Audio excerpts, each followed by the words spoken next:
মাননীয় chief adviser আগামী 26শে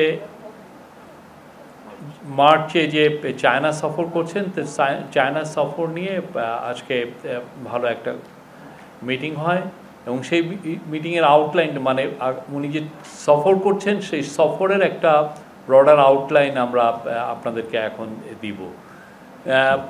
উনি 26 তারিখে যাওয়ার পর 27 তারিখে প্রফেসর ইউনূস ওয়াও ফোরামে কথা বলবেন।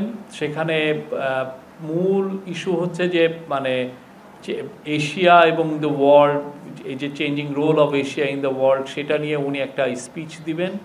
এবং আপনি জানেন ওয়াও ফোরামকে বলা হয়েছে ড্যাভোস অফ দ্য ইস্টের মানে ড্যাভোসে যেরকম পুরো বিশ্বের মানে গ্লোবাল যারা বড় বড় লিডাররা যেরকম আসেন, বিজনেস লিডাররাও আসেন, আর ওয়াওতে যেটা হয় যে পুরো এশিয়ার অনেক টপ লিডাররা থাকেন, বাইরের দেশের অনেক টপ লিডার আসেন, এবং যেটা থাকে যে প্রচুর বড় সিইও থাকেন, বড় বড় কোম্পানির সিইও, চাইনিজ যারা সিইও যারা এখন গ্লোবালি খুবই ইনফ্লুয়েন্সিয়াল তারা থাকেন।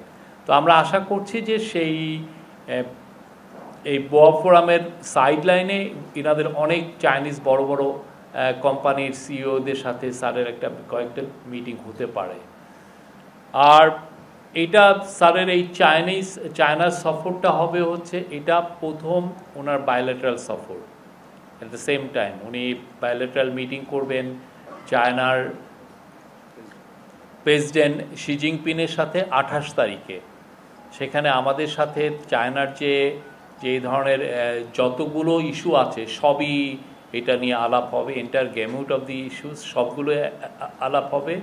এবং তার মধ্যেও আমরা বলতে পারি যে স্যার যেটা বলেছেন যে মূল ফোকাসটা হবে যে চায়নার কাছে চাইনিজ বড় সিইওদের সাথে মিশা, চায়নার সাথে মানে বাংলাদেশকে ইন্ডাস্ট্রিয়ালাইজেশনের জন্য, বাংলাদেশে ম্যানুফ্যাকচারিং এর জন্য একটা বড় হাব তৈরি করার জন্য চায়নার সাথে সেই ধরনের আমরা আমাদের সম্পর্কটা একটা নতুন উচ্চতায় নিতে চাই।